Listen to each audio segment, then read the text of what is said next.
Buenas tardes, chiquillos, ¿cómo están? Bien, gracias, ahora sí. Bueno, chicos, vamos a iniciar hoy lunes, gracias a Dios, ¿verdad? Por este día. Y hoy es lunes ¿de qué? ¿De qué? No, de teología sistemática. ¿Hoy qué estamos? 28 de agosto.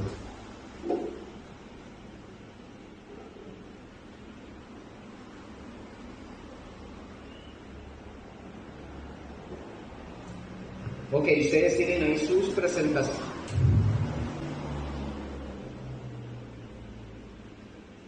Bueno, curiosamente no pasó, pero bueno. Ok, la lección de la semana pasada, ¿recuerdan en qué habíamos quedado? Ajá, ¿y qué lección era la que estábamos viendo? Vimos dos. Las terminamos la semana pasada. Ajá, pero el título de la materia que vimos era bibliología, ¿verdad? Vimos eso, ¿verdad? Vimos las dos clases, bibliología, todo lo que tenía que ver con respecto a la Biblia, de los autores, etc. Bueno, todo eso lo vimos. Hoy, chiquillos, hoy vamos a entrar al tema que corresponde, ¿verdad?, a teología sistemática. Vamos a ver el tema que son dispensaciones y pactos. Estas son 3 lecciones, hoy vamos a ver 2, la semana que viene vemos la que sería la última de dispensaciones y pactos. ¿Estamos? ¿Puedo estar sentado, sí? ¿No les molesta? No, ¿verdad? Sí, está bien. Sí. Yo creo que estamos cansados todos. Bueno, vamos a cerrar el subtítulo que estuvimos viendo la semana pasada de cómo la Biblia habla. ¿Se acuerdan que hablaba de seres creados, de los seres inteligentes? También hicimos algunos apuntes sobre los ángeles, ¿verdad? Eso también lo hicimos. Hablamos sobre los gentiles, sobre los judíos y vamos a ver ahora a los cristianos. Vamos a ver a los cristianos. Ok, ya casi entramos a eso, solo lo dejo en la pantalla. Oigan, un gran número de textos en la Biblia, ya sea de manera directa o indirecta, nos señalan que hay, ojo con esto, ya les abro. ¿Ves? Existe a veces. Problemas técnicos. No, yo no. Ahí están en el receso. Tomen asiento donde ustedes Yo quería ahí donde se me está robando material. Porque me robó usted la mía. ¿Dónde se va a sentar, doña Vera? Hay una mesa para poner nada, no. No, solo esa, y ese de ellos están anotando, pero No, está bien. Pero vengan aquí, le pongo la silla. Yo no, pues no importa. Si yo... ¿Segura? Te dije que no lo quiero, que venga. Ok. ¿Pero quiere una silla? Chico, lo siento acá. Venga, para sentarlo acá, chico. Por acá. Voy a sentar aquí a Chico, señora. Ahí está la silla. Mucho gusto, chico. Ok, chicos, entonces volvemos otra vez a retomar el punto. Entonces estábamos viendo que un gran número de textos en la Biblia, de forma ya sea directa o indirecta, nos señalan que hay un pueblo distinto a los otros, y ese pueblo es el que pertenece a Cristo. ¿Cómo se llama ese pueblo? La iglesia, correcto. La semana pasada vimos gentiles, judíos, y hoy vamos a ver cristianos, como dije, ¿verdad? La Escritura también dice que Dios le dio un pueblo celoso de buenas obras. ¿A quién? A Israel. No, a la iglesia. Ah, Ok. ¿Y ese pueblo quiénes somos? Nosotros, correcto. Entonces, la semana pasada también yo les mostré, ¿se acuerdan que hice un croquis ahí? De 3 esferas, de 3 círculos. ¿Recuerdan? En aquellos círculos vimos que estaban incluidos ahí, uno en cada uno, que era los judíos, los gentiles. Ok, sean judíos, acordémonos, sean judíos o gentiles que abren su corazón a Cristo, ¿qué sucede con ellos? Se convierten en el cuerpo de Cristo y pasan a ser parte de la iglesia. Dejan de ser en ese sentido judíos y los gentiles dejamos de ser gentiles en el momento que nosotros nos convertimos a Cristo. ¿Estamos de acuerdo? Vamos bien ahí, ¿verdad? Entonces todos aquellos que abren su corazón a Cristo y sigan a Jesús realmente ya no pertenecen ni a judíos ni a los gentiles. Y eso lo vamos a ver un poco más adelante con las escrituras, sino que ya pertenecemos. ¿Se acuerdan que la escritura dice que Cristo quitó la pared que nos dividía y nos hizo un solo cuerpo, ¿verdad? Ok. Entonces pertenecemos a la iglesia, pertenecemos al cuerpo de Cristo, ya somos un cuerpo diferente, ¿verdad? Y muchas veces, chiquillos, ojo con esto, lo que es la teología reformada, ellos confunden el hecho de ser pueblo, lo confunden con ser el pueblo de Israel. ¿Se acuerdan que hablamos sobre por ejemplo, los cristianos mesiánicos? Que muchos confunden de que ellos tienen el derecho de llamarse israelitas o llamarse hebreos por el simple hecho de que se metieron a llevar un curso de actualización, ¿verdad? Que nada que ver. No tiene ni pies ni cabeza ese asunto. Nosotros recordemos que al venir a Cristo, nosotros no nos convertimos en judíos ni en muchos judíos. No lo somos. Nosotros seguimos siendo lo que somos, pero ahora estamos dentro del cuerpo de Cristo Jesús, que es ¿qué? La iglesia, ¿verdad? Solo pies.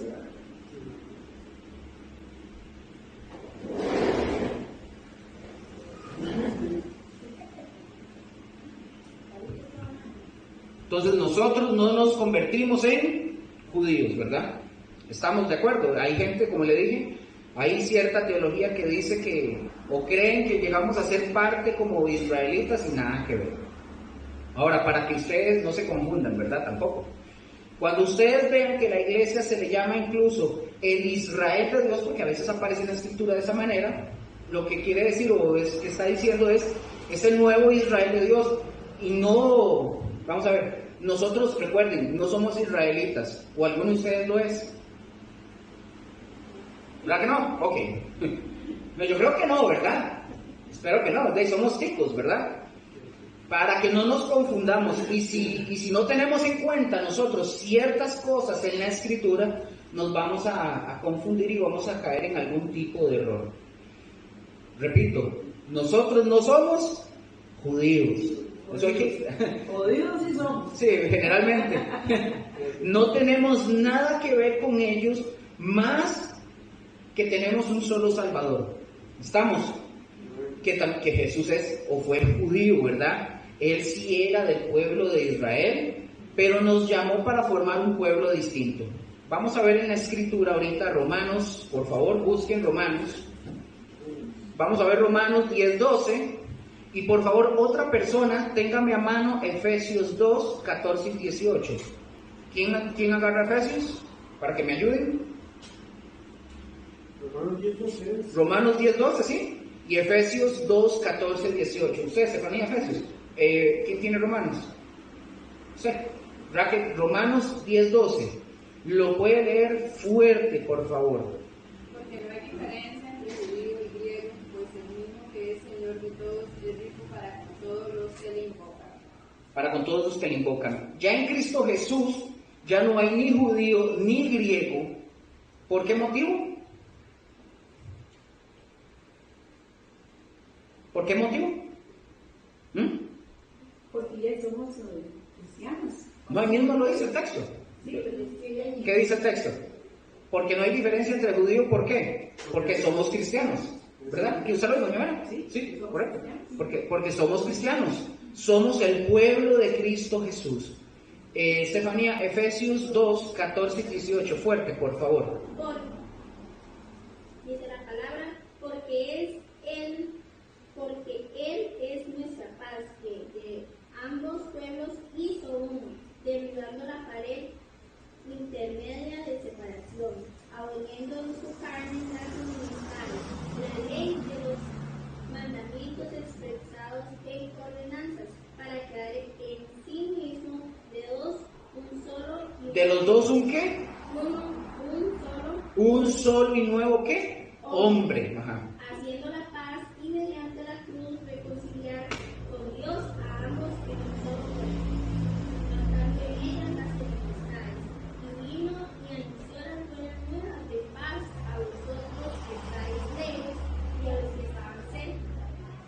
el 18. Porque por medio de él los unos y los otros tenemos entradas por sí mismos, espíritu del Padre. El Espíritu del Padre, correcto. Ojo, dice un solo y un nuevo hombre, ¿verdad? Dice que en un solo cuerpo. Repito, nosotros no formamos otra vez, no formamos parte ni de gentiles, que son las naciones de donde salimos, ni de los pueblos, ni del pueblo, ¿verdad? Mucho menos de Israel, ¿verdad?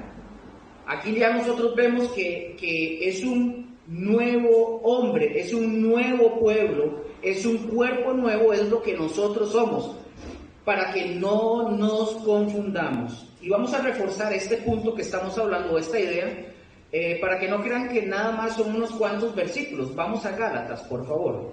Gálatas 3:28. ¿Me dicen amén cuando lo tienen?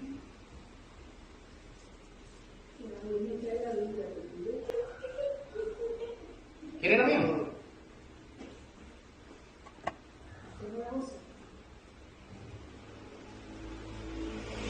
Gálatas 3:28. ¿Me dicen cuando lo tienen? Vamos a reforzar esta idea. ¿Me dicen? ¿Están? Lo voy a leer para ustedes. Me siguen ahí con su vista. Dice, Gálatas 3:28 dice, ya no hay judío ni griego. Dice eso sus Biblias, ¿verdad? Sí. Ok, ya no hay judío ni griego, no hay esclavo ni libre, no hay varón ni mujer, porque todos vosotros sois, ¿qué?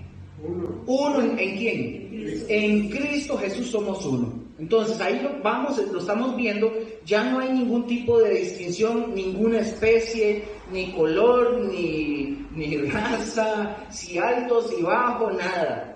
Aquí ya nosotros en la tierra tenemos la costumbre, ¿verdad? Como acabo de decir, y damos calificaciones y decimos unos son blancos, unos son negros, otros son bajitos, otros son altos, lo que usted quiera. Unos son chinos, amarillos, unos son casi, otros son casi que morados, no sé, de todo podemos encontrar, todo lo que ustedes quieran, pero ya, ojo, en Cristo Jesús ya no hay.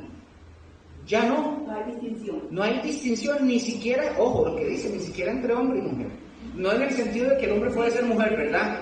Ni que la mujer puede ser hombre, no está hablando de eso. Eso lo tengo que decir porque hay gente que lo malinterpreta. Sí, y ya no hay diferencia, porque todos somos, porque todo, no, y no es que haya diferencia porque todos seamos lo mismo, no tiene nada que ver. No es que, ¿va a decir algo?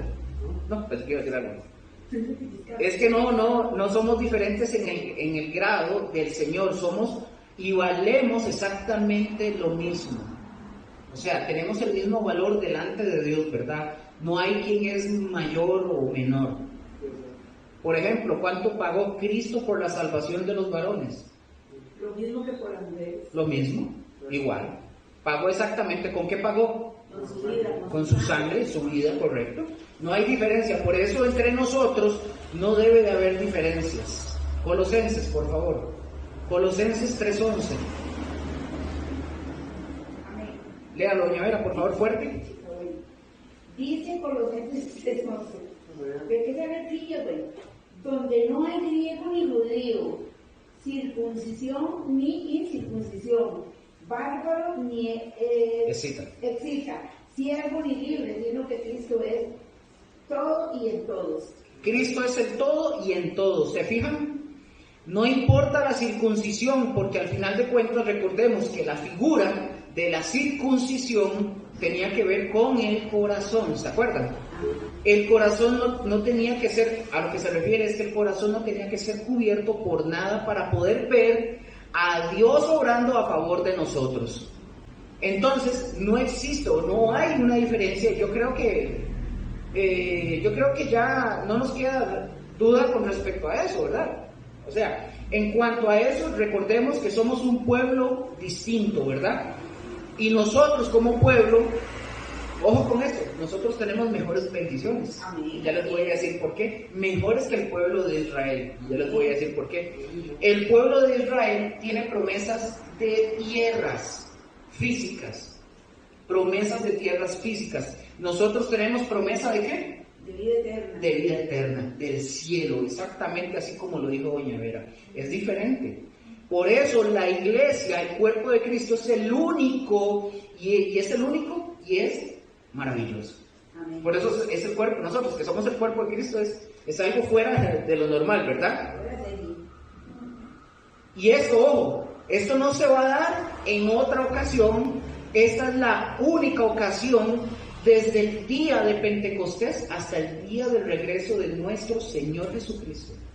Solamente las personas que pongan su fe en ese periodo desde Pentecostés hasta que el Señor regrese van a formar parte de la iglesia. Nadie más. ¿Estamos? Amén. Ahora, porque como creyentes, oigan, han habido antes de la iglesia, mírame adelante aquí un montón, perdón. Sí, porque creyentes han habido antes de la iglesia, ha habido antes de Abraham y los va a seguir habiendo después de la iglesia. Es decir, creyentes, no iglesia. La iglesia es única. No va a haber, recuerden, antes hubieron creyentes. Antes de Abraham hubieron creyentes. Después de Abraham hubieron creyentes. Y después de que la iglesia sea quitada, van a seguir habiendo creyentes. Pero la iglesia es solo una. Eso tienen que tenerlo bien, bien claro. Por eso ustedes y yo debemos de saber que es algo muy, pero muy, muy especial. Y es tan especial que vale la pena todo lo que podamos echarle ganas. Todo lo que podamos echar. ¿Para qué? Para honrar a Cristo Jesús. Porque nosotros somos salvos. Recuerden que somos salvos por fe. Y por la fe somos cautivos de todas las promesas que Cristo dice para nosotros. Vamos a estar a su lado del Señor por toda la eternidad. Por toda la eternidad. Oiga, hay un montón de cosas más y van a ser increíbles. Y los cristianos, ojo con esto, los cristianos que no entienden esto y no lo valoran y no se entregan con tan profunda, ¿verdad?, entrega de corazón, no saben lo que se van a perder. Ahora, vamos a detenernos ahí porque esto era parte de la clase pasada, ¿verdad? Entonces, recordemos, nosotros no somos judíos, no somos israelitas, somos la iglesia, correcto, ¿verdad? ¿Y qué pasa con los judíos que se convierten al cristianismo? Son iglesia, dejan de ser judíos, ¿verdad? Bueno, Entonces, los que se dicen mesiánicos no son parte de la iglesia. Vea qué interesante. Es que, vamos a ver, es que ellos no profesan como tal, es una mezcla. Dicen ser cristianos mesiánicos. Eso no existe. De hecho, eso no existe. Los que sí son judíos de raza pura, los rechazan, de hecho. O sea, ellos, digamos que no creen en Cristo. No, sí creen en Cristo. Lo que ellos son cristianos que se actualizaron, entonces ellos no le dicen Cristo ni Jesús, a ellos les enseñan a hablar en hebreo. Nada que ver. Usted va a ver y ellos le dicen a usted, doña Vera, le van a decir que usted no es salva, que usted está perdida y que usted le fracasó, que para usted, que para Dios usted fracasó porque nosotros le llamamos Jesús, Cristo y todo eso. Bueno, ya la semana pasada vimos algo de eso. Es un error, totalmente. ¿Eso lo explicará? Una pregunta. Señor. Yo vivo, bueno, no sé si estoy una vez estaba escuchando yo un pastor de aquí de mi pueblo y decía que los Solo de mesiánicos. no digamos Jesús o Jesús que decían Yeshua.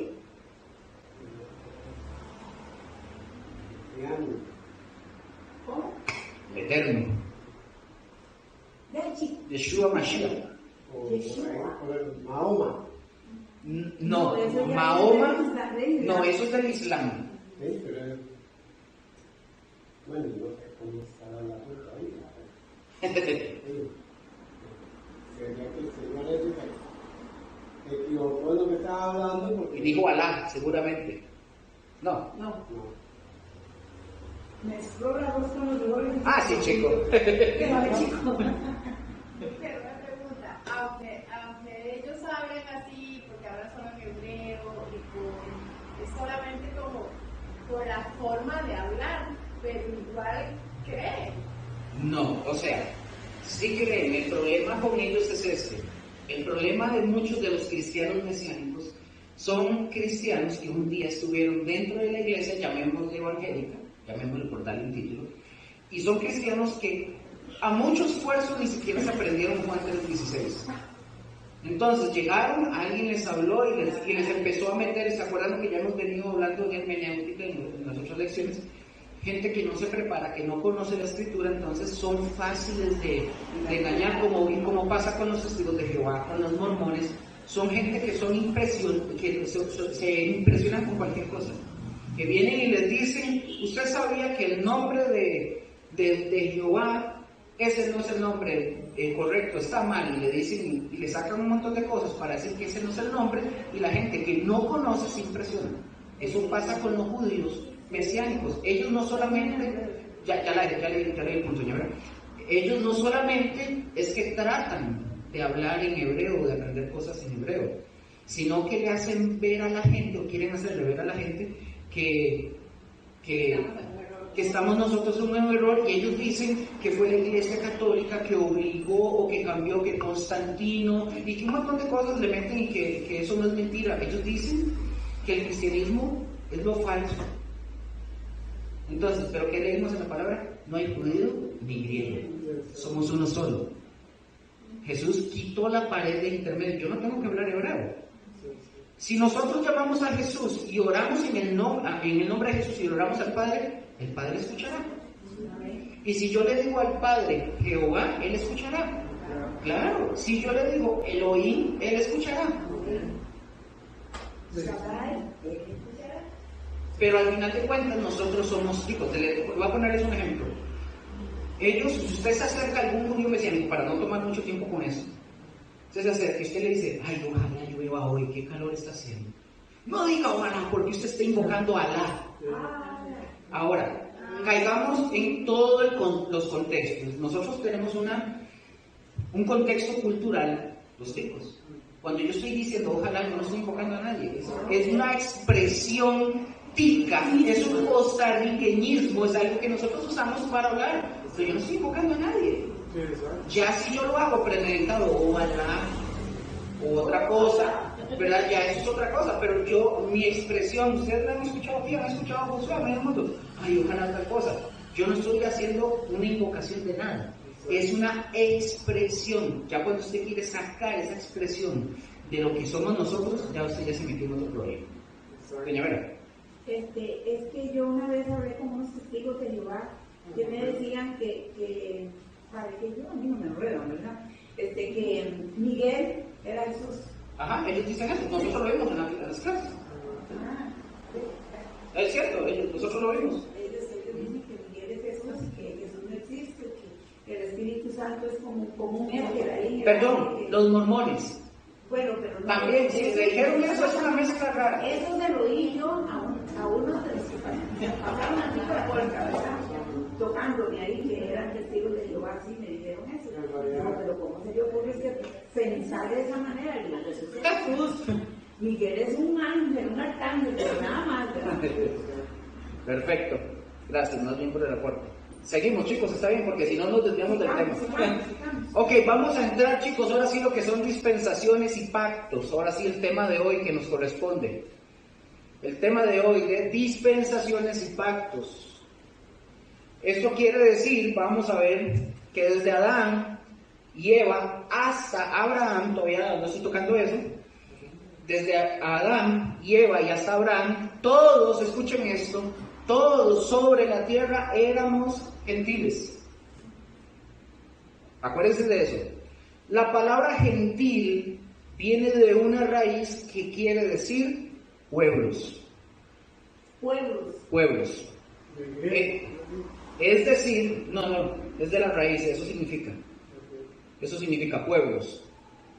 Pueblos de la tierra. Entonces, todos éramos pueblos de la tierra. ¿Pero qué significa? O sea, pueblo Pueblos. de la tierra, pero ¿qué dijo el primero? Pueblos. Pueblos. Sí, pueblos de Jesús. Ajá. Ahora, cuando decíamos gentiles, o sea, pueblos de la tierra, era porque no había una diferencia de nación o naciones, ¿verdad? ¿Alguno de ustedes puede decirme qué significa la palabra nación? Nacido. Nación. Pero no es de nacido, ¿de bien? No. Nación. ¿Alguno sabe, no? Como separación de países. Ya vamos a ver, ¿no? ¿Alguien? Porque recuerden que todas las naciones eran gentiles, ¿verdad? Todos éramos gentiles. Una nación. Era un pueblo. Bueno, les voy a decir que es una nación según lo que dice, ¿verdad? Los libros de derecho, ¿verdad? Lo que dicen los libros de derecho dice que una nación son aquellas personas que han nacido, por ejemplo, en una región dominada por una etnia que hablan el mismo idioma, que tienen las mismas costumbres, ya les repito esto, el fin, en fin, una serie de cosas. Repito, dicen ellos que nación son aquellas personas que han nacido, por ejemplo, en una región dominada por una etnia que hablan el mismo idioma y que tienen las mismas costumbres. Incluso la comida es muy parecida también. O muy diferente. Podría ser, también, porque cambia. Diferente en cada país. Sí, de hecho, pero generalmente, digamos, ya un país como Costa Rica aquí, ¿qué acostumbramos nosotros por lo general? Gallo pinto. Es muy común, es muy general. Cuesta mucho encontrar a una persona que no le gusta el pinto, cuesta. Pero sí hay gente que no le gusta. Ahora, eso es el significado de nación. Y en aquel tiempo todos, hasta Abraham, todos hacían lo mismo. Y recordemos que la nación gentil fue pecadora a tal grado que el mismo Señor quiso traerla sobre la tierra. ¿Y solamente cuántos fueron salvos? Sí, ¿cuántos? Ocho. Correcto. Solo 8 personas, eran todos una misma, ¿verdad? ¿Vamos bien por ahí? El segundo periodo, aquí que, vamos a ver, ya les dije el primero, ¿verdad? El primero era, el primer periodo que corresponde es el de los gentiles, yo no les dije ese título, es el primero. Ese que acabamos de ver se llama, el primero es, el primer periodo que corresponde es el de los gentiles. ¿Estamos? Todavía no estamos viendo esto, no apunten nada de aquí. Todavía no estamos viendo eso, ya lo vamos a ver. Segundo periodo, para que lo pongan como también subtítulo. ¿Me dicen cuando están listos? Amén. Sí, segundo periodo. Aquí en este segundo periodo ya hay sobre la tierra 2 naciones, gentiles y judíos. Para que lo pongan como subtítulo. Mientras los van poniendo, les voy diciendo. La primera, recordemos, va desde Adán hasta Abraham. Lo acabamos de ver, ¿verdad? Sí. Ok. Que eran nada más gentiles. Ahora, recordemos, cuando Dios llama a Abraham, lo llama a hacer, de Abraham lo llama a hacer una nación. Correcto, gracias, doña Vera. Iban a salir de Abraham, Dios le hace una promesa, y le dijo que iban a salir reyes, sacerdotes, y todo iba a ser como, dice que iba a ser como la arena del mar. ¿Estamos de acuerdo, verdad? Entonces, de Abraham salen toda la nación de Israel, o sea, los hebreos. ¿Ustedes saben lo que significa la palabra hebreo? Anótenlo para que sepan qué significa hebreo.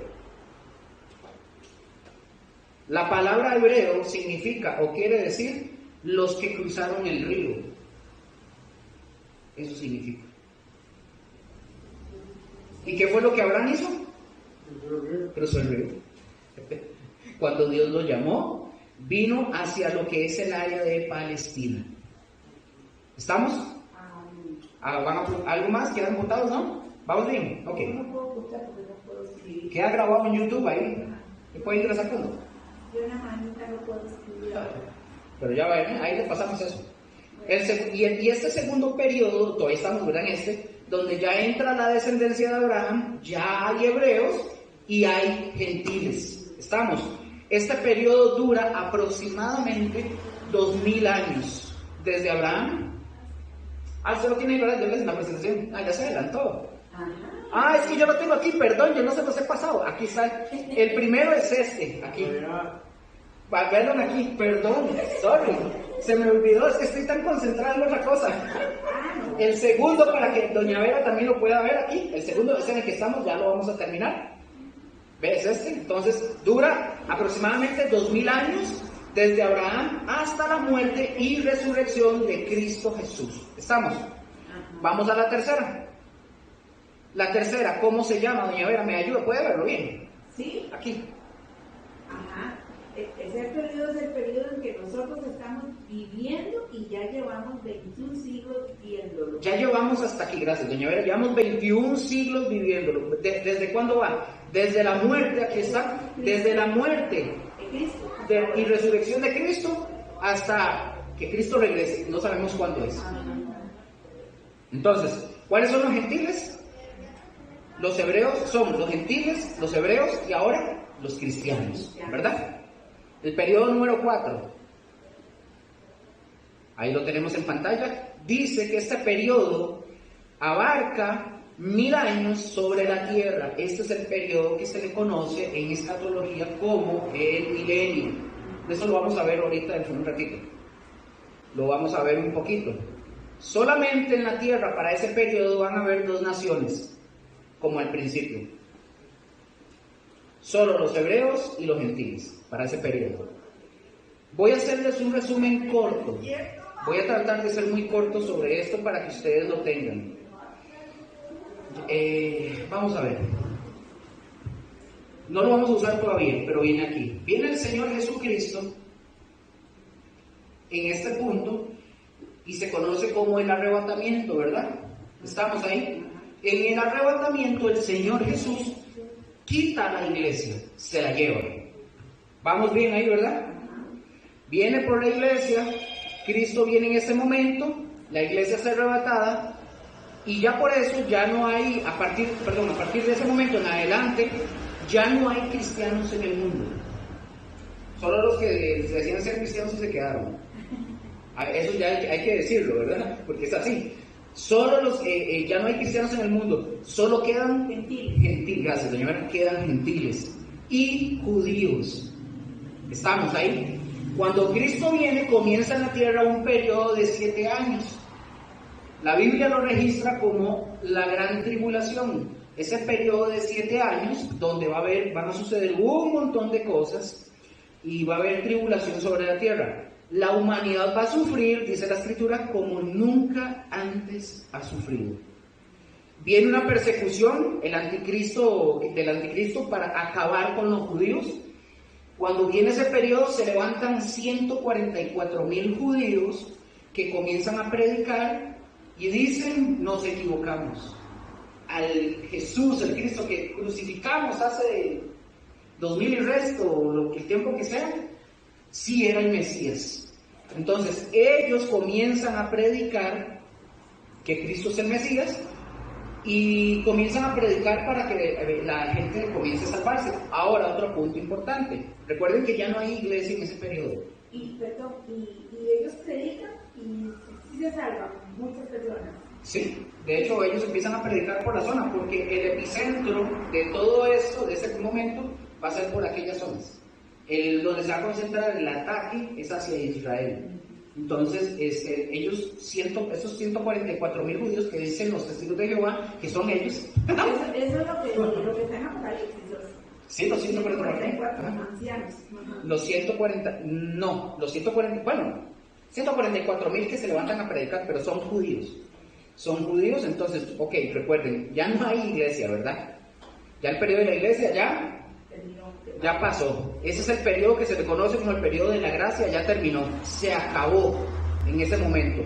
Entonces, ahí la salvación en ese periodo, sí o sí, tienen que creer en Cristo Jesús Pero la salvación en este periodo, ¿saben cómo va a ser? Nosotros ahorita tenemos la salvación, ¿por qué? Por la fe. Nosotros somos salvos por fe. ¿Cómo creen que va a ser en este periodo? Por sufrimiento. Por sufrimiento, por obras. Tienen que demostrarlo. Ya no va a ser por fe. Se acabó. La iglesia fue quitada. El periodo de la iglesia y el periodo de la salvación por fe es ahorita. Por eso yo dije anteriormente que los cristianos, la gente que se convierte al cristianismo antes de la venida del Señor Jesucristo, que se lleve a la iglesia, todos los que entren en este periodo son salvos por la fe. Después no. Después va a ser a puro cuello. Literal. Ahí es donde Satanás obliga a la gente y la obliga a que no se sellen. El anticristo. Bueno, el anticristo los mata o les da... Esa es la persecución, eso es parte de la gran tribulación. Entonces, los que entren en ese periodo van a morir por Cristo Jesús, literalmente. ¿Vamos bien ahí? Vea que estamos hablando del punto, este periodo, para que ustedes tengan una idea. Si ya ustedes lo conocían, nada más ténganme paciencia porque tal vez hay algunos que no lo sepan. Entonces, ahora, viene una gran persecución del anticristo, repito, para acabar con los 144,000, ¿verdad? La salvación va a ser demostrada. Ahí el que crea en Cristo Jesús tiene que demostrarlo con la vida. Cuando termina, recordemos que ese periodo de 7 años, viene una batalla que se le conoce la batalla del Armagedón o la batalla del Valle de Megiddo. Eso significa Armagedón o el Valle de Josafat, así se le llama. O sea, cuando la gente le dice Armagedón, se imagina la película donde sale Bruce Willis. No, Armagedón simplemente significa el Valle de Megiddo. Eso es lo que significa. No hay nada extraño en eso. Donde el Señor viene, ojo, porque aquí Cristo viene por su iglesia. Cristo no se ve visiblemente. Cristo se lleva a su iglesia durante este periodo de 7 años y Cristo, al pasar los 7 años, Él regresa con la iglesia aquí al Valle de Megiddo o a la batalla de Armagedón, donde hay 200 millones de soldados que van a enfrentarse a Israel, y es donde viene Cristo y los destruye a todos. ¿Vamos bien, verdad? ¿Sí entienden? Sí. Entonces, en este periodo, ¿qué sucede? Que se da la batalla donde se derrota de forma definitiva al anticristo, se derrota al falso profeta. Dice la palabra que el anticristo y el falso profeta estrenan el lago de fuego, entran vivos al lago de fuego, son enviados. Satanás, dice la palabra, que un ángel, por una orden del Señor, es atado por 1000 años, encadenado. ¿Vamos bien hasta ahí? ¿Ya lo han escuchado? ¿Se los han enseñado? Ok, ¿de cómo más o menos? ¿Cómo más o menos? Yo no había escuchado eso del Valle de... El Valle de Megiddo, Y Armagedón. Armagedón tampoco. Sí, Armagedón, sí, pero no sabía que ya... Entonces, como les dije, se derrota de forma definitiva lo que es el anticristo, el falso profeta y a Satanás. Y ahora sí, ahí se dan inicio a 2 juicios. Se llevan a cabo 2 juicios al finalizar esos 7 años. Se los voy a decir porque mucha gente confunde esto. Uno se lleva a cabo en lo que se llama el valle, lo pueden anotar, lo que se llama el Valle de Josafat, ya se los mencioné, que es la parte de la muralla de Israel hacia el Monte de los Olivos. Ahí hay un valle que comienza, por así decirlo, hay como una depresión en la tierra, ¿verdad? Como una depresión en la tierra. Y cuando ustedes leen la Biblia, a eso se le llama el torrente de Cedrón. Es decir, ahí el agua bajaba en tiempos de lluvia y bajaba como un tipo de riachuelo, por así decirlo. Y en ese lugar es donde se va a llevar a cabo este juicio. ¿Cómo se llama este juicio? El juicio que se va a dar ahí se llama el juicio de las naciones. Mateo 25. No lo busquen, solo anótenlo. Mateo 25 no es el juicio final, son 2 juicios diferentes. Ahí se va a llevar a cabo el juicio en este periodo de tiempo, en los 7 años, se va a llevar a cabo ese juicio que se llama el juicio de las naciones. Mucha gente lo confunde con el juicio final, pero no es el juicio final. Ahora, el juicio final se lleva el juicio que se lleva a cabo ahí son a las naciones gentiles, porque ahí la salvación es por obras en ese momento, ¿se acuerdan, verdad? Lo que Dios va a tomar en cuenta en ese preciso momento es lo que ustedes y yo, yo no quiero estar ahí, ¿verdad? Obviamente, es lo que las personas hicieron. Recordemos esta palabra.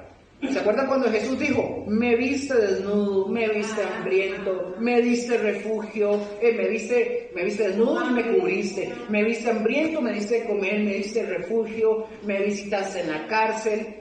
O la otra parte que dice, no me diste alimento, no me diste agua. A eso se refiere Jesús. A estos, mis hermanos más pequeños. Entonces, ¿a qué se refiere? Está hablando de judíos, para ese preciso, cuando está sucediendo todo esto. Oigan lo que viene. Esa parte es cómo las naciones gentiles trataron a los judíos.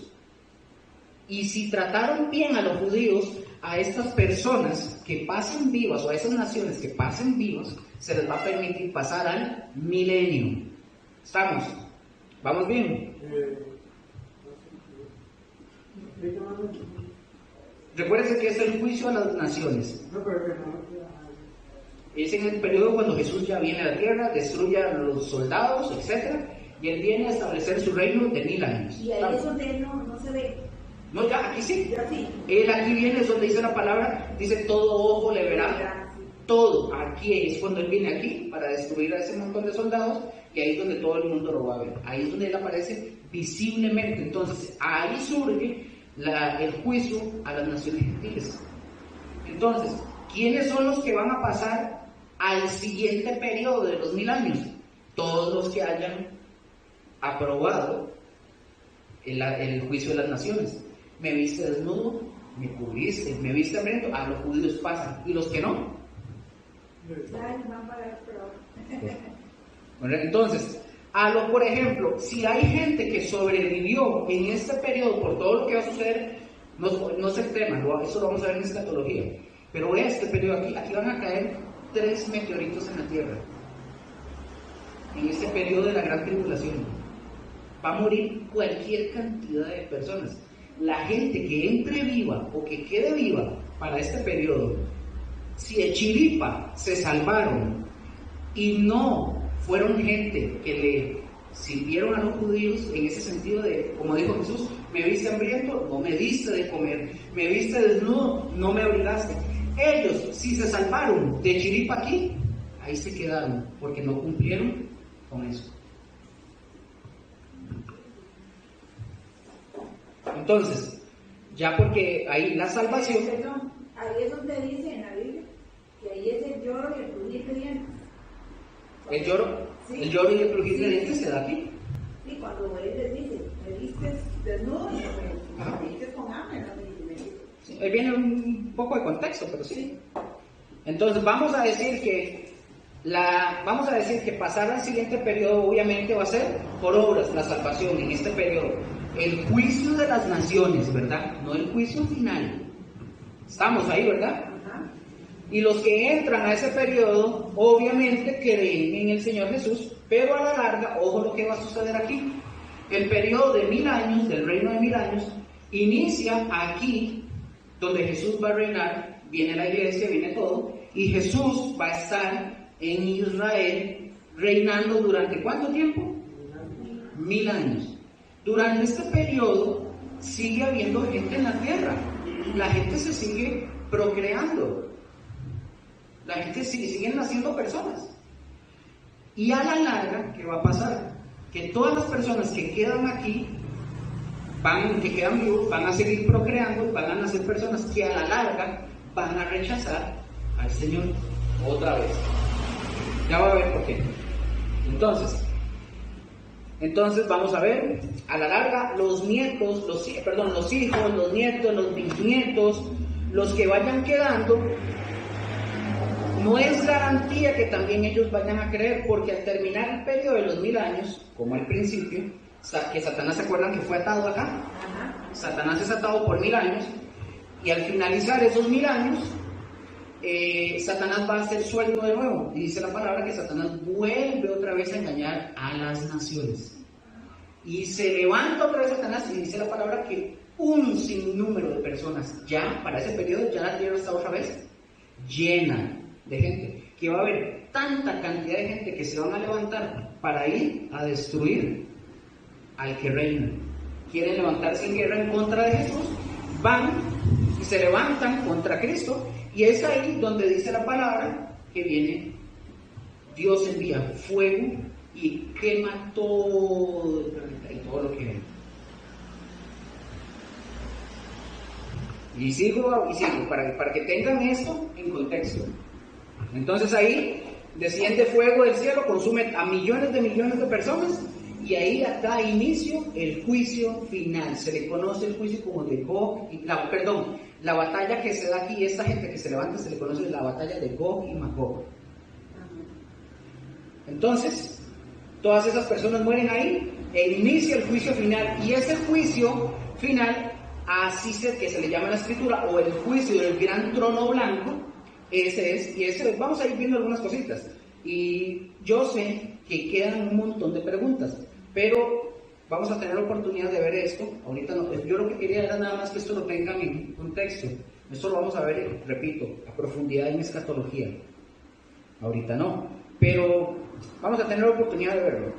Y para ver todas estas cosas en detalle, ustedes pónganle en esos puntitos que ustedes apuntaron ahí, o sea, este es el cuarto periodo del milenio, o sea, los 1000 años.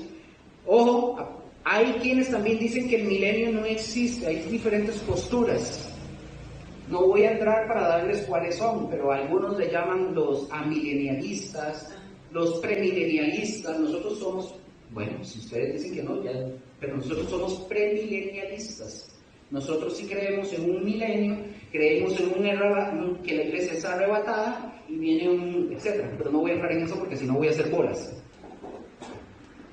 Entonces, hay gente que no cree que existe el milenio, y vamos a ver por qué, porque el periodo del milenio, los 1000 años, donde Cristo va a reinar en Jerusalén. Y ojo, todas las promesas que Dios le dio a Abraham, que todavía no ha cumplido, las va a cumplir aquí.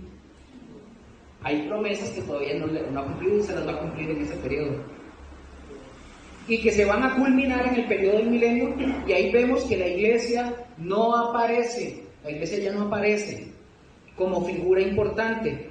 El importante ahí es el pueblo de Israel, que se le cumplen las promesas, y las naciones gentiles que son creyentes en el Señor. Y como dijimos, ¿se acuerdan cuando Israel cruzó el Mar Rojo? La generación que cruza, ellos creyeron, cruzaron el mar, llegaron. Pero ¿qué sucedió a la larga? Con los nietos y los bisnietos, los tataranietos, cuando ya ellos fueron creciendo, ellos dijeron, no hombre, esas son puras ideas de nuestros abuelos para meternos miedo. Esto va a suceder aquí también. La gente va a levantarse. Ojo, pongan atención. Satanás está atado en el periodo de 1000 años. La gente que pasa ahí va a crecer en un mundo donde va a haber paz, donde la palabra dice que el león y el cordero, etc. Es este periodo. Entonces ahí, ese periodo va a ser bonito, pero seguimos, o la gente sigue teniendo naturaleza humana. Postdata. La gente tiene naturaleza humana, nada más que ya Satanás y los demonios no están para influenciar a la gente. Cuando Satanás es suelto, sencillamente para él es fácil porque es naturaleza humana y viene e influye en la gente. Y se levantan unos millones de personas contra el que está en Israel en el trono. ¿Entendieron? Ok. Entonces, vamos a ver por dónde quedé. Entonces, vamos a ver las promesas, ¿verdad? Que Dios le falta cumplirle a los judíos, ¿verdad? Y vimos también que los que vayan a nacer ahí va a ser como el ejemplo cuando los israelitas cruzaron el Mar Rojo, que los nietos, bisnietos llegaron a decir, no, pues eso es pura mentira. Bueno, en ese periodo no va a haber, escuchen, en este periodo del milenio no va a haber televisión. La gente entonces, escuchen, la gente cree que en este periodo va a seguir habiendo economía como la vivimos ahorita y etcétera. Este periodo va a ser lo más rústico posible. La gente dice que va a sembrar y va a comer de lo que sembró en paz y no se va a tener que preocupar. Dice, el que construye una casa la va a habitar. Él dice que el que muera joven morirá de 100 años. En este periodo. Entonces, la gente que queda aquí ya no va a haber televisión, no va a haber nada. Entonces, obviamente va a haber reproducción de la buena.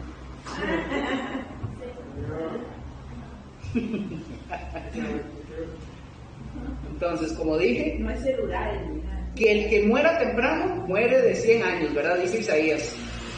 Y eso que muera de 100 años es porque haya cometido algún pecado. Así. Entonces, el mundo, si nunca se ha llenado, hoy probablemente para esa época se llene. Por eso cuando se levanten todos aquellos que no creen en lo que pasó en la cruz del Calvario, en lo que sucedió aquí, que vayan a decir, piedras, aquí hubo una batalla, eso, no lo van a creer. Ellos no van a creer porque no lo vivieron. Ellos no lo vivieron. Entonces, como dije, se van a levantar en contra, y ¿sabe qué va a hacer? Se levantan en contra del tirano que está en el trono. La palabra tirano no es una palabra incorrecta, porque el tirano es una persona que rige, que gobierna. que tira. Ajá. Pero obviamente en el contexto nosotros lo vemos como algo malo, pero ellos lo van a ver como un tirano. Entonces, se levanta otra vez, obviamente Satanás les va otra vez a conquistar el corazón al ser humano, porque al final es Satanás el que dirige la rebelión en contra del rey de Israel. Y como les dije, la escritura dice que baja fuego del cielo y se acabó todo. Se acaba el periodo de los 1000 años, se acaba el periodo de los 1000 años y comienza la eternidad. Ahora, vamos a ver esos periodos, ahora sí. Vamos a ver esos periodos que se dividen en dispensaciones. ¿Han escuchado eso? ¿Les han enseñado sobre las dispensaciones? Sí. ¿Sí? Bueno, yo sé que sí, Estefanía. ¿No? ¿Chico? ¿Ha escuchado? ¿Doña Vera? No. Ok, Raquel. Ok, vamos a ver eso, excelente. Como les dije, la escritura baja del cielo, ¿no? Vamos a ver entonces las dispensaciones que hay en el mundo que fue creado hasta que el mundo desaparezca así como lo conocemos. ¿Qué es una dispensación? Vamos a ver. ¿Qué es una dispensación? Para que lo anoten. Es un periodo de tiempo en el cual Dios trata de una manera especial o en específico. Ya les repito, ¿verdad? Por aquellos que estaban apuntando. Específico con los hombres. Es un periodo, otra vez, es un periodo de tiempo en el cual Dios trata de una manera especial o en específico con los hombres. ¿Lo repito? ¿Me dicen sí? Sí. Es un periodo de tiempo en el cual Dios trata de una manera especial o en específico con los hombres. Una vez más. Es un periodo de tiempo en el cual Dios trata de una manera especial o en específico con los hombres. ¿Listo, verdad? Hay quienes dicen que eso no existe, que las dispensaciones no existen, que no es cierto. Y bueno, voy a darles unas citas. Busquen por favor Efesios 1:10. Efesios 1:10 y vamos a ver qué dice. Y que la dispensación del cumplimiento de los tiempos, es decir, si hay un periodo en el cual Dios está tratando con la humanidad de una manera. ¿Quién tiene Efesios 1:10? Léalo fuerte, por favor. De reunir todas las cosas en Cristo en la dispensación del cumplimiento de los tiempos, así las que están en los cielos como las que están en la tierra. No lo cierren. Efesios 3:9. Dispensación en el griego es la palabra oikonomía. De ahí surge la palabra economía. Oikonomía. Con K. Así.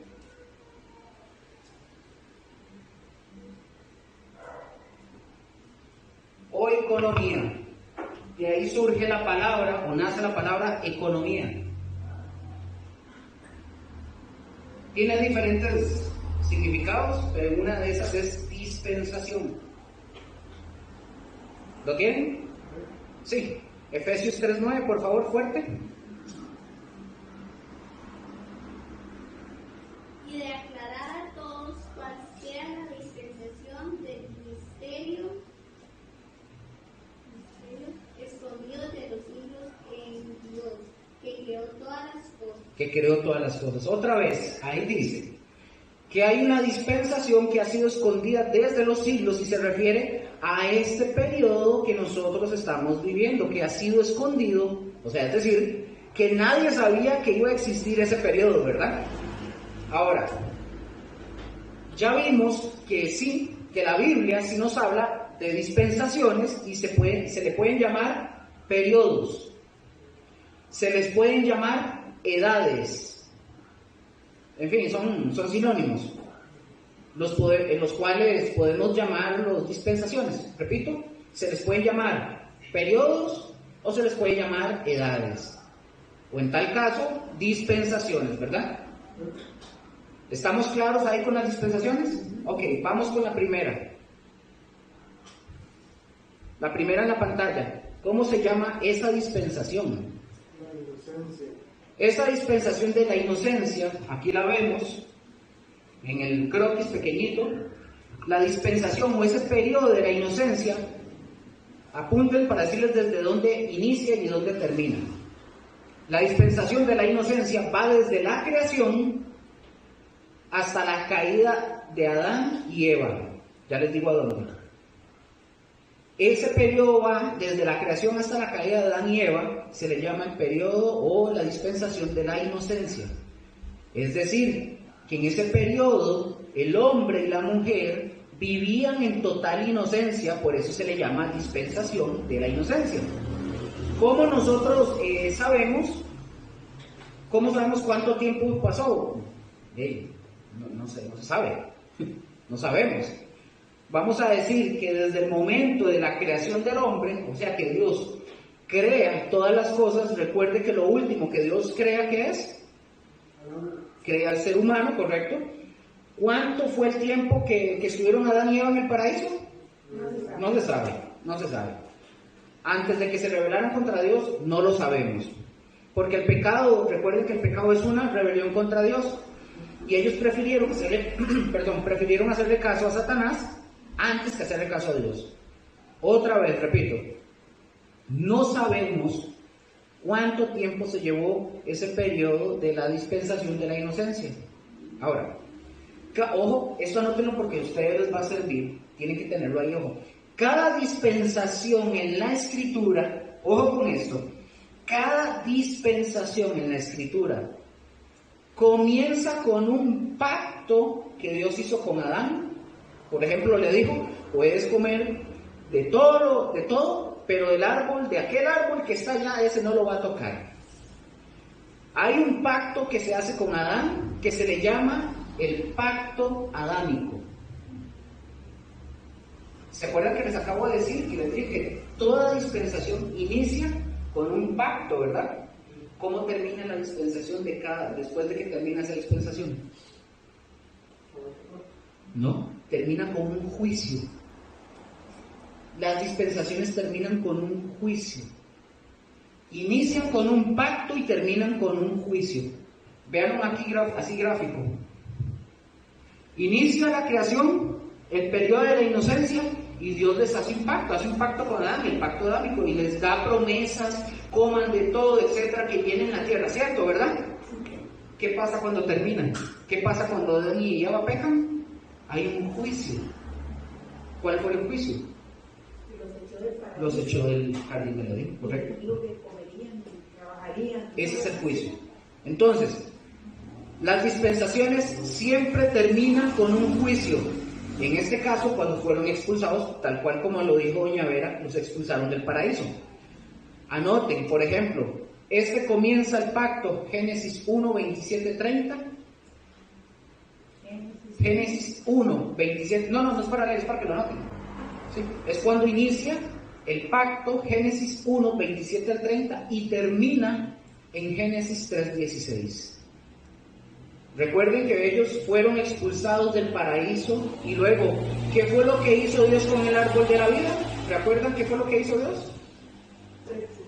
No. Dice que puso un querubín y una espada que estuviera ahí, ¿verdad? Para que lo protegiera.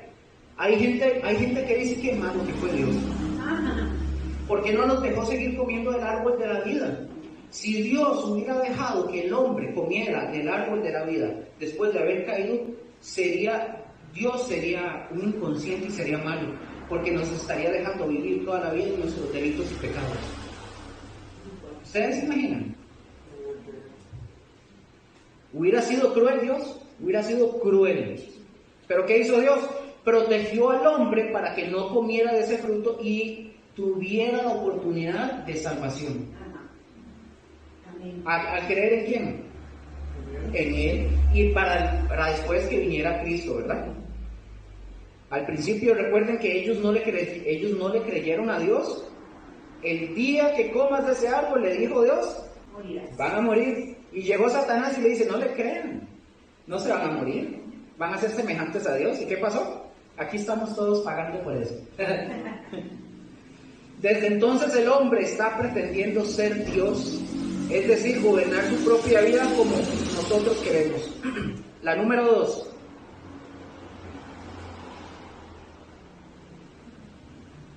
¿Cómo se llama esta dispensación? No. Dispensación de la conciencia. El segundo periodo, la dispensación de la conciencia. Ya no viven en inocencia. Ya el hombre es consciente, ya el hombre tiene la conciencia de lo que es bueno y de lo que es malo. Ya ellos están conscientes, por así decirlo, de ellos mismos. Este periodo abarca o va desde la expulsión de Adán y Eva hasta el diluvio. Ese periodo va desde Adán y Eva, o sea, cuando fueron expulsados, hasta el diluvio. Aquí el hombre ya tiene libertad o la posibilidad de elegir, que es básicamente la mentira pecaminosa que le vendió Satanás al hombre, vivir bajo sus propios deseos. Y así es como nosotros vivimos actualmente, hasta la actualidad. Eso lo pueden anotar. ¿Dónde podemos encontrar esto? El pacto de Génesis 3:22 y Génesis 4:7. Génesis 3:22, ¿quién lo tiene? Ahí sí lo pueden leer. 3:22. Sí. Amén. Y dijo Jehová Dios, he aquí, el hombre es como uno de nosotros, sabiendo el bien y el mal. Ahora pues, que no alargue su mano y tome también del árbol de la vida y coma y viva para siempre. Correcto, está ahí. Si ustedes se fijan, ahí dice que es como uno de nosotros, dice Dios, ¿verdad? Ahora que ya conocen el bien y el mal. El problema con el ser humano es que conocemos el mal, pero no podemos dominar el mal. El mal siempre nos domina a nosotros. Y Dios conoce el mal, es decir, por conocimiento. Dios conoce el mal por conocimiento, no por experiencia. Dios conoce el mal y puede dominar el mal. Los seres humanos somos más tendientes a irnos hacia el mal. Génesis 4:7 dice, se los leo. Si bien hicieres, no serás enaltecido, y si no hicieres el bien, el pecado está a la puerta. Con todo esto, a ti será su deseo y tú te enseñorearás de él. Entonces, ahí el pecado dice que siempre está acechando a la puerta. Es decir, lo que quiere decir es que el Señor básicamente está diciendo que eso está sobre uno. El mal está sobre uno. Oiga, hay incluso malas interpretaciones de algunas personas que dicen sobre eso que dicen que el pecado está detrás de la puerta. Por ejemplo, los chinos, ¿verdad? Los asiáticos, por ejemplo, ellos creen que detrás de las puertas hay un demonio. ¿Ustedes saben eso? Que ellos creen que siempre hay un demonio, y ustedes van a ver que ellos venden cosas para expulsar demonios que están detrás de la puerta. Nosotros aquí en Costa Rica tenemos una tradición ¿Se acuerdan los que venimos de la tradición católica? ¿Se acuerdan las palmas? ¿No? Sí, las palmas, sí. ¿Dónde las ponían? En las puertas. En forma de cruz. En forma de cruz. Se ponen detrás de la... Y las usaban también cuando había una tormenta para... Ajá, también para apaciguarla. Ajá. Sí, pero recordemos, no hay ningún demonio detrás de ninguna puerta. El demonio está por todos lados. ¿Estamos? No necesariamente tiene que estar, recuerden, no necesariamente tiene que estar detrás de la puerta. El problema y lo que el texto está diciendo es que al final de cuentas el pecado nos va a controlar. Nosotros no podemos controlar el mal, a nosotros nos controla.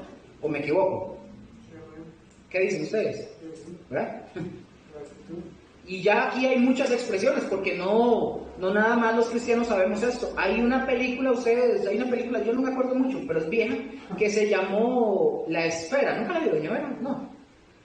La Esfera, es una esfera extraterrestre, es extraterrestre. Y en la esfera dice que la esfera le podía conceder al ser humano cualquier deseo que quisiera. Pero dice que el ser humano pedía los deseos de la película, pero ¿qué empezaron a hacer? Cosas malas. O sea, es un ejemplo, no es nada bíblico, ¿verdad? Sí, pero... No es nada bíblico, pero... Entonces, ¿qué demuestra esto? Que la humanidad siempre va a tender hacia el mal. Siempre. No tendemos al bien. Es lo que yo les quiero decir, ¿verdad? Repito, la película no es cristiana, pero lo que quiero decir es que nosotros como humanidad no podemos dominar el mal que está en nosotros. Lo queremos dominar, pero no podemos. Entonces, dijimos que ese es el periodo de la conciencia. Después vienen, recuerden que Dios termina el periodo de la conciencia. ¿Con qué termina? Con un juicio, ¿verdad? ¿Con qué lo termina? Con un diluvio, correcto. Termina, Él inicia un pacto, ¿verdad? Aquí, cuando Adán y Eva son sacados, igual, ahí Él está, pero inicia, bueno, viene el diluvio, pero termina, viene todo esto, viene el diluvio. Ya el ser humano es consciente. Entonces viene la aniquilación prácticamente de toda la humanidad, excepto de 8 personas. La número 3. La número 3 dice que se llama la dispensación del gobierno humano. Esta va, para que lo anoten, esta va desde el diluvio hasta el llamamiento de Abraham, correcto. El gobierno humano. Ahora, si ustedes recuerdan, después del diluvio, César, ¿qué hace Noé? Baja con su familia, bajan del arca, hacen un altar, Dios viene y hace ¿qué? Un pacto con ellos, ¿estamos? Pero fíjense, le dice a Abraham, le dice a Noé, ahí tienen toda la tierra, ya es de ustedes, llénenla, otra vez, ¿verdad? ¿Y qué fue lo que hicieron los descendientes de Noé?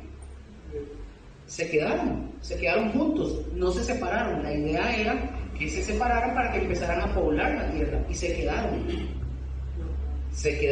no hicieron caso a lo que Dios les estaba diciendo. Entonces se quedaron y no habitaron toda la tierra. Entonces llega el periodo en el que nace Nimrod. ¿Han escuchado o lo han leído de Nimrod? Bueno, Nimrod fue un hombre poderoso, era un líder nato, que se le decían que era un gran cazador, pero recuerden, no era un cazador de animales, era un cazador de hombres. Sí, era un cazador de hombres, era poderoso, ese condenado de Nimrod. No era, o sea, la gente se imagina que era un cazador y que andaba cazando seguro mamuts o algo, no, era un cazador de hombres, le llamaban cazador despiadado, cazaba seres humanos. Entonces viene el periodo de Nimrod. Entonces, un hombre muy poderoso, un líder nato, dice que era cazador delante de Dios, pero que nunca se confundan, esta palabra no quiere decir que no cazaba para la gloria de Dios. Al decir delante de Dios quiere decir que confrontaba a Dios. ¿Estamos? Buenas noches. Pero vea, ese nombre aparece en la Biblia. ¿Sí? Ese nombre de este nombre. Sí, Nimrod, de la Torre de Babel. En la Torre. Sí. Ya, sí. Por eso Nimrod surgió aquella idea que decía, ¿se acuerdan? Dice Nimrod, antes de que venga Dios y nos disperse sobre la tierra, empezaron a hacer la torre. Entonces, ¿qué empezaron a hacer? Empezaron a hacer la torre. ¿Y qué pasó? Bueno, evidentemente la torre no iban a poder llegar hasta el cielo, ¿verdad? De eso, ellos la comenzaron. Y cuando ellos comienzan, dice que vino un juicio de Dios. Dice que Dios desciende, Él ve la torre. ¿Y qué hace Dios con la gente? Les confunde el idioma. Les confunde los idiomas de toda la gente. Entonces, toda la gente, al no poder hablar todos lo mismo, no se pueden poner de acuerdo. Entonces, cada quien empieza a repartirse por la tierra, lo que no hicieron los hijos de Noé. ¿Entienden? Así es como encontramos esta dispersión. Y así rápidamente, ¿por qué todos somos un ejemplo? ¿Por qué todos somos distintos? ¿Por qué hay unos amarillos? ¿Por qué hay unos morenos? ¿Por qué hay unos chinitos, unos lacios? ¿Por qué? Porque de ahí viene la prueba, No. ¿No? ¿Sabe por qué? ¿Ah? ¿Por qué? Se revolvieron. No, sí, en parte, pero o sea, vea qué interesante esto. Mucho tiene que ver en la zona donde nosotros habitamos. Ah, ya. Hagan esto, por ejemplo, cuando ustedes vayan a la playa, ustedes cuando se meten al mar, ustedes se han tocado el pelo. ¿Qué pasa? Y eso. La humedad de la playa afecta el pelo, lo afecta. Entonces, muchas de las tribus, escuchen esto, muchas de las tribus que se acercaron, por decir un ejemplo, que se acercaron, de esas tribus que empezaron a poblar playas y todo, otras zonas, supongamos, salieron chinitos. Se vuelve limón, Más o menos, pero ya van a ver por qué. ¿Por qué los ojos son azules de algunos? ¿Ustedes saben por qué? Todos quisiéramos los ojos azules. Pero ¿saben? Pero ¿por qué los ojos azules? ¿Ustedes saben por qué? por el sol. La gente que pertenece a tierras o zonas muy nubladas tienden a tener ojos azules o claros.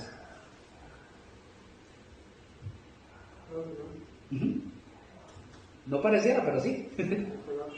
Por ejemplo, nosotros que tenemos, en mi caso, que tenemos los ojos cafés, lindos, ¿verdad? Los ojos cafés. Sí. ¿Sabe por qué los ojos de nosotros? Porque los ojos, así como los de nosotros, aguantan más el sol. Por el tipo de zonas. Evidentemente ahora ya hay mezclas, ¿verdad? Ahora negros con blancos, chinos con negros, sí, entonces ya ahora eso se ha ido así, pero al principio se empezaron a poblar, entonces todo eso tiene que ver, las zonas de donde vienen las personas. Entonces, porque la gente tiene la confusión de decir, es que Dios no pudo haber sido, porque esos son negros y esos son blancos, todos venimos de una sola. Qué interesante. Eso se lo dejo ahí de tarea. Entonces, si ustedes van a ir viendo que hay condiciones que afectan incluso el cuerpo, esto no quiere decir que sean diferente creación.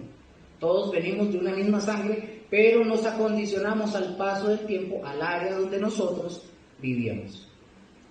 Por ejemplo, si ustedes notan algo interesante, hay hombres, yo le decía un día de estos saludos, ustedes van a notar, hay hombres que tenemos un físico diferente, que el físico de nosotros es diferente al de otros hombres, porque tenemos el físico porque somos más como para obreros, cosas más pesadas. Ustedes van a notar que hay gente que tiene cuerpo así, distinto. Ajá, y son de oficinas o de bancos.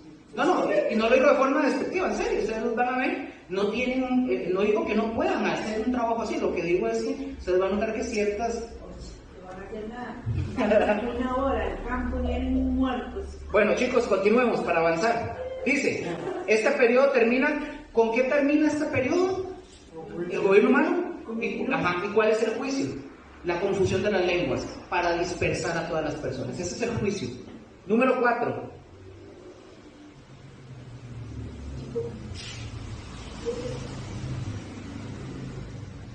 Número 4.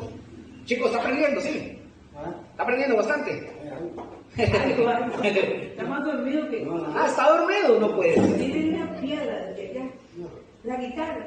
Sí, dice, la dispensación, la número 4, dispensación o el periodo de la promesa. De la promesa. Esta va desde Génesis 8:20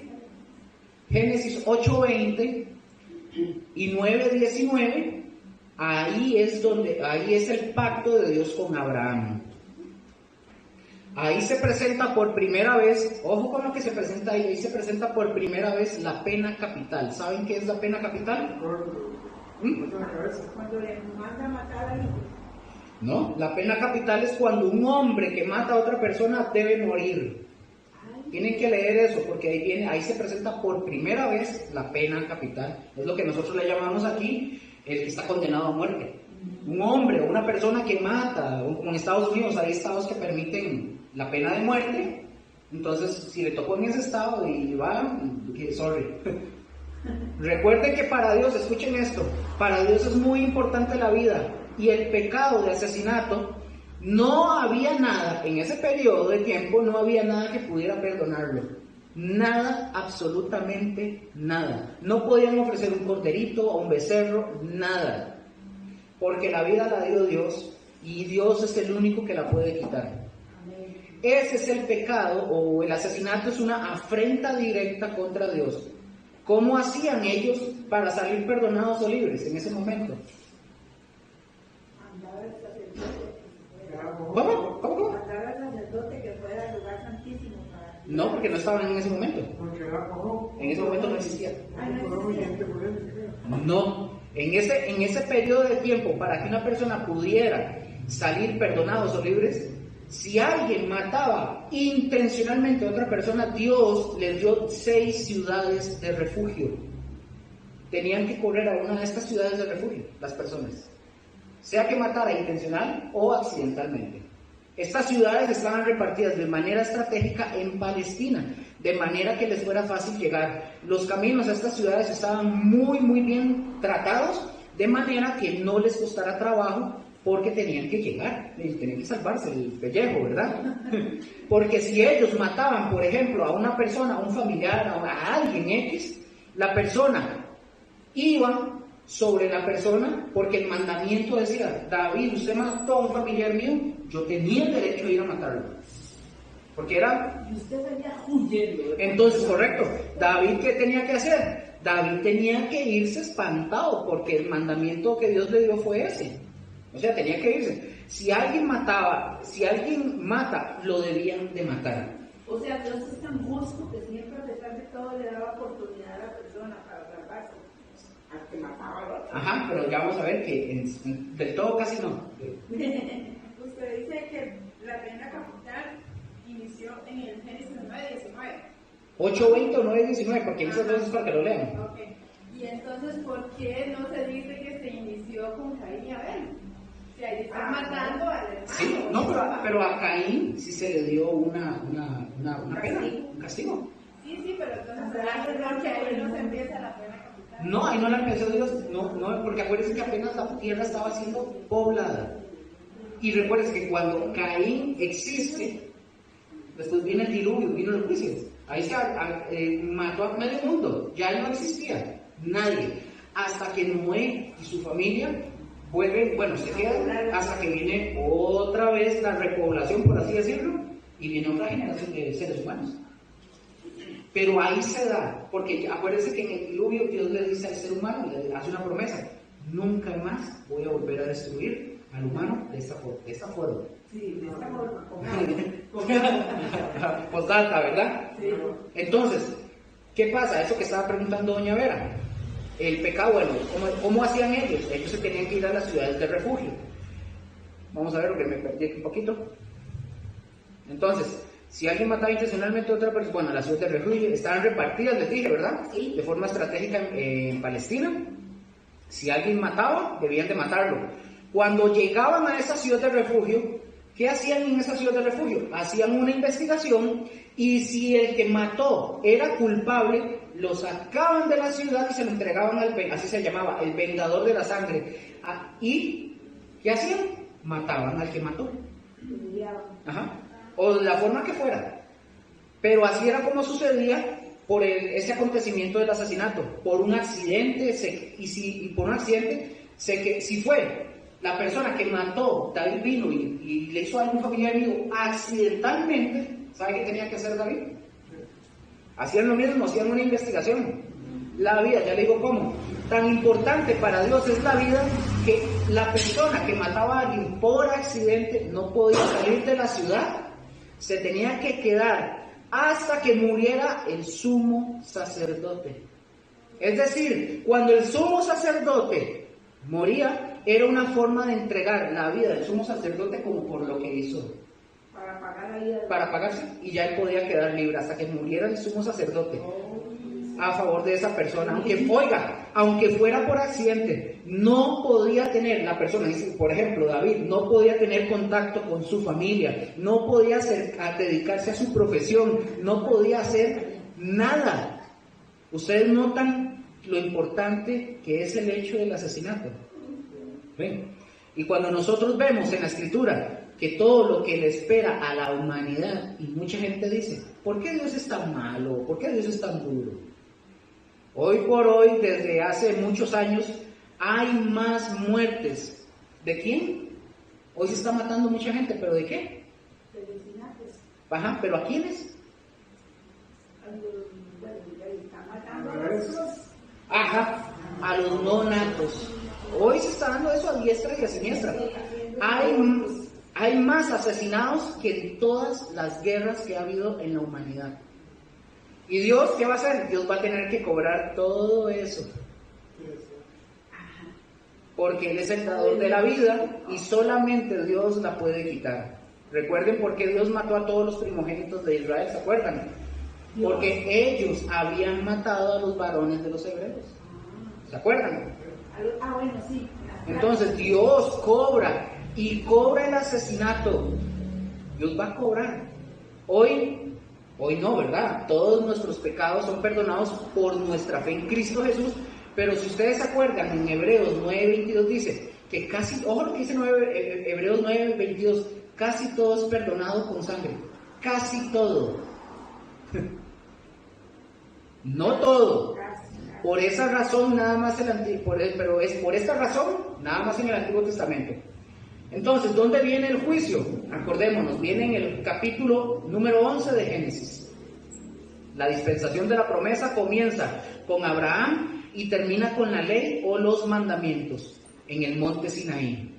¿Qué es esto de la promesa? ¿Por qué se llama así? Recordemos que Génesis 12, del 1 al 3, Dios le da una promesa a Abraham. Entonces, ¿Abraham qué hace? Vive por fe. ¿Él qué hace? Es decir, creyéndole a Dios. Esta promesa, por ejemplo, termina con juicios. Los juicios de la liberación del pueblo de Israel. Es decir, el juicio fue sobre los dioses egipcios. Las plagas y todo eso, para ustedes ya lo saben, ¿verdad? Entonces, ellos decían que Egipto decía que era la nación más poderosa porque sus dioses así lo querían. Y cuando viene Moisés y le dice al faraón, deja ir a mi pueblo, faraón le dice, ¿quién es Jehová para que yo lo escuche? Entonces, ¿qué pasa? De lo que va a hacer el Señor es demostrarle quién es Él. Y lo demostró. Por eso llega hasta el grado que la última, ojo con esto, ojo el grado a lo último, la última plaga. ¿Cuál fue la última plaga? La muerte de los primogénitos, ¿verdad?